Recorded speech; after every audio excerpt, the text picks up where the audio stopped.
Je suis Jérôme Trérin, le directeur général du Festival des Vieilles Charrues.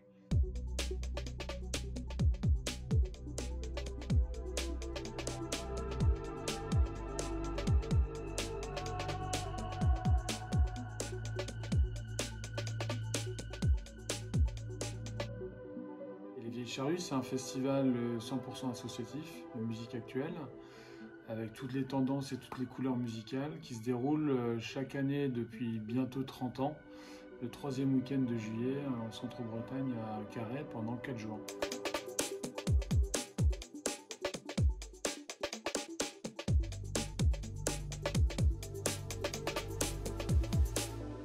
Et 2021, ça a été une édition plus que particulière, mais une édition peut-être qui sera la plus forte en émotion de ce qu'on a vécu, parce qu'on parle d'une interdiction en 2020 avec toujours une situation sanitaire très délicate avec la pandémie mondiale, avec beaucoup d'inconnus, beaucoup d'incertitudes jusqu'à quelques mois avant le festival. Alors on a eu un cadre d'autorisation mais très particulier dès début février 2021.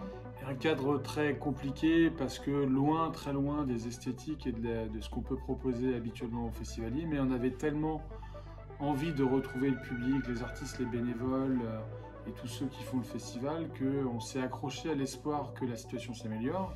Donc on y a cru et quand on part d'un festival comme les Vieilles Charrues qui accueille habituellement 70 000 personnes par jour, on n'est pas sur une adaptation. Donc là il a fallu inventer un nouveau festival en quelques semaines.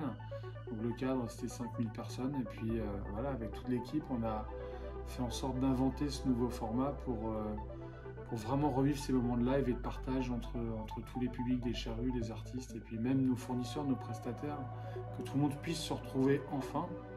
Et même si c'était différent, c'était important et essentiel. Et donc cette vraiment joie très, très forte, très intense d'avoir pu organiser ça, parce que c'était un vrai tour de force, hein, personne n'y croyait. Et puis d'avoir essuyé les plâtres aussi, c'est une aventure assez extraordinaire de se dire que malgré une pandémie mondiale, on a réussi à organiser des concerts et que c'est peut-être une première étape pour un renouveau, un retour à la normale, peut-être encore avec une situation sanitaire délicate, mais avec des outils aujourd'hui qui font que, et une prise de conscience qui font que, eh bien, il faut que ça redevienne possible et qu'on apprenne à vivre avec et à revivre ces moments de joie, de liesse sur la forme habituelle qu'on connaît pour les Vieilles Charrues. Et c'est ce qu'on va essayer de faire pour 2022 pour célébrer les 30 ans.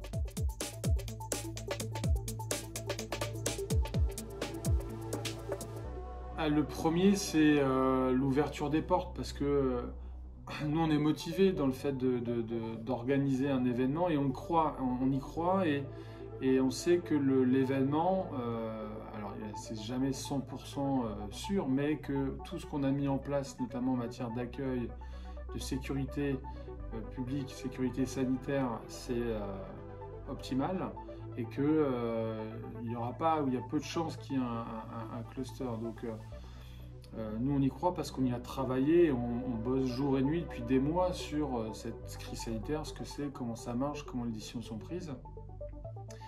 Et tout ce qu'on a mis en place, on les a fait aussi vérifier par les autorités, on les a réfléchis avec les autorités, que ce soit local jusqu'à des ministères, chose qu'on ne faisait pas habituellement, qu'on ne travaillait pas, qu'on ne connaissait pas habituellement. Donc c'était là aussi en soi une vraie aventure.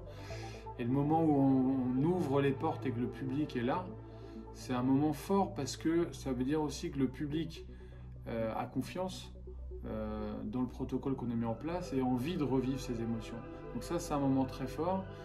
Et puis les autres moments, il y en a plusieurs, c'est que, mais à chaque fois c'était la même phrase. À un moment dans chaque concert, c'est que il y a le public qui est devant, qui est présent, qui au début était peut-être un petit peu sur la retenue parce que c'était la première fois qu'on se retrouvait debout, sans masque, à pouvoir trinquer.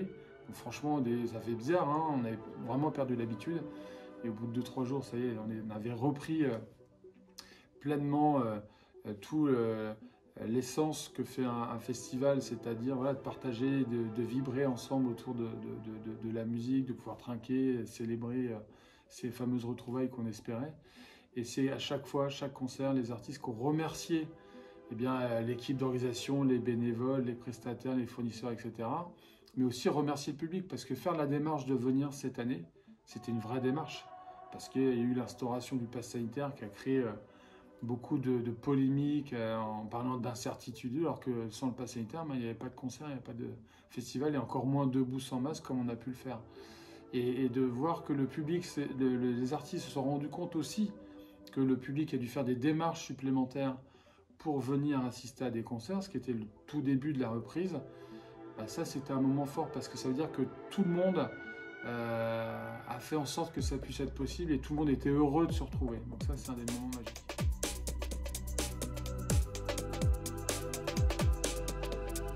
Bah, l'apprentissage, c'est le premier, c'est de savoir s'adapter.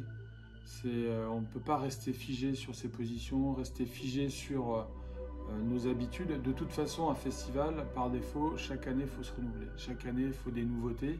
Chaque année, il faut surprendre le public pour le fidéliser, pour lui donner envie. Il faut raconter une histoire sincère, pour justement créer un vrai lien autour de valeurs, de l'esprit, l'état d'esprit d'un festival vis-à-vis du public. L'idée, c'est de ne pas se moquer du public. On a envie qu'ils reviennent l'année prochaine et qu'on continue cette aventure ensemble. On vit grâce au public. Donc, ça, le premier enseignement, c'est d'être en capacité de se dire qu'il faut tout le temps s'adapter. Après, en période de crise aussi brutale, eh bien, c'est aussi faire en sorte de garder son sang-froid et de faire en sorte d'essayer de trouver les bonnes solutions pour analyser les situations. C'est-à-dire comprendre ce qui se passe. Alors après, on n'est pas des experts, mais après aussi, c'est de comprendre comment peuvent être mises en place des solutions, sur quelle base de critères d'observation vont être prises des décisions, est-ce qu'elles sont aussi adaptées. Nous, à notre petite mesure, on a des connaissances, notamment en matière d'accueil du public. On accueille 70 000 personnes par jour et qu'on a eu à gérer l'après-crise des attentats et adapter nos organisations pour adapter et accueillir le public. Il y a des choses qu'on sait faire. Donc quand il y a eu la mise en place du pass sanitaire, des contrôles, etc., il y a beaucoup de choses que là, pour le coup, sur le terrain, on sait faire. Donc c'est là où on avait des échanges intéressants avec les autorités pour tester ces réflexions qui avaient été mises en place. Et puis, à partir du moment aussi où on comprend quels sont les points d'observation pour qu'il y ait des prises de décision au niveau national, eh ben on peut aussi peut-être apporter notre grain de sel, parce que tout le monde avait une seule envie, c'était que ça reprenne. Maintenant, que ça reprenne de manière sécurisée. Donc c'était aussi s'adapter, se réinventer, travailler avec des secteurs d'activité ou des personnes qui n'ont rien à voir avec notre métier, avec qui on n'avait jamais travaillé. Et je trouve ça assez passionnant. On a eu à faire venir une boîte de BTP qui d'habitude construit des 4 voies ou des routes pour nous sauver de la gadoue, parce qu'on a eu une tempête aussi avant le festival. Ça a été bossé avec le ministère du numérique, de la santé, de la culture, bossé avec le préfet avec qui on bosse habituellement, mais avec d'autres préfets avec qui on a eu des échanges, avec des festivals qu'on ne connaissait pas, avec des fournisseurs qu'on ne connaissait pas. C'est ça qui est riche, c'est d'essayer d'arriver et de faire en sorte d'y arriver ensemble. Et là, il y a eu, à partir du moment où on a annoncé qu'on voulait s'adapter aux besoins, donc dès novembre 2020, et que au regard de la tournure de la situation, en février, on savait qu'il fallait s'adapter. On avait déjà bossé un plan B, mais on ne l'avait pas bossé tout seul, parce qu'il y a plein de choses qu'on ne sait pas faire. Et c'est là où on voit que ça crée des synergies et des forces, et d'observer que même dans la difficulté, dans des très grandes difficultés, quand il y a des coups d'arrêt, on est capable de se réinventer et de repenser les choses pour être présent, quoi. Et ça, c'était une vraie satisfaction et un vrai enseignement.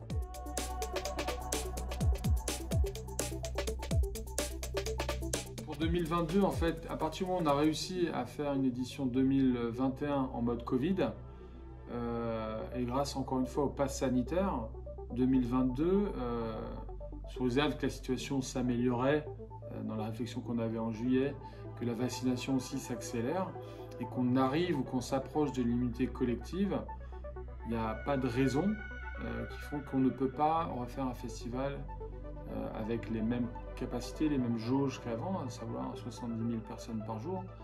Peut-être encore grâce au pass sanitaire, parce qu'il y aura peut-être encore un certain nombre d'inconnus. Là, on est parti sur cette dynamique-là parce qu'il n'y a aucun critère qui nous fait dire l'inverse ou qui nous impose l'inverse. Maintenant, il faut rester vigilant sur l'évolution de la situation épidémique.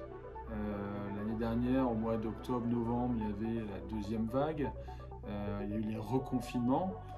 Maintenant, il y a deux outils qui sont la vaccination et le pass, qui font qu'aujourd'hui, pour l'instant, ça a l'air d'être à peu près stable. Je pense que le public, enfin l'ensemble des Français regardent à comment ça va se passer pour l'hiver. L'année dernière, on ne savait même pas si on allait pouvoir fêter Noël ensemble, donc on part de loin quand même. Et là, on voit qu'il voilà, y a des vraies reprises. Moi, je suis allé sur des matchs de foot, il y a 50 000 personnes, il y a le contrôle du pass, voilà. Donc on va dans les supermarchés, on va dans les restaurants, les bars, les théâtres, des festivals. Donc il faut apprendre à vivre avec, il faut continuer d'analyser, d'observer la situation, d'échanger avec les autorités pour évaluer les moindres éventuellement risques potentiels pour tout de suite trouver des solutions. Mais l'objectif commun qu'on doit avoir, c'est qu'il y ait une reprise d'activité normale, que le public aussi regagne confiance. On voit aujourd'hui que c'est un peu compliqué sur la vente de la billetterie de certains spectacles. Parce que voilà, on a besoin de lisibilité, les dates sont assez loin. Il y a peut-être certains qui ont été échaudés parce que le remboursement de billets était compliqué ou long à obtenir. Mais voilà, c'est de redonner confiance au public et puis se donner tous les moyens pour retrouver l'activité qu'on avait avant, à savoir un festival, un grand festival, qui permettra justement aussi, au-delà de satisfaire le public parce qu'on vit une expérience qui est unique, c'est aussi de faire bosser des milliers de personnes sur le territoire. C'est un impact économique qui est important, un impact culturel aussi qui est important, et puis faire venir encore une fois des têtes d'affiche dans le centre-Bretagne, et puis faire rêver les gens, faire venir des associations de bénévoles. Enfin voilà, c'est revivre le projet Charrue, quoi.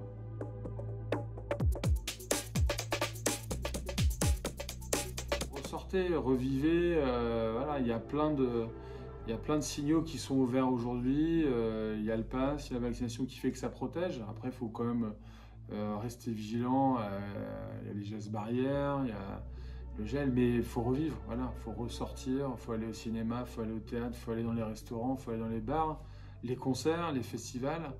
Il n'y a plus de crainte. S'il y avait des craintes ou des risques importants et non maîtrisés, ça n'aurait pas réouvert. Et grâce aussi à la vigilance de chacun, eh bien, j'espère qu'on va se retrouver l'été prochain pour célébrer les 30 ans des Charrues.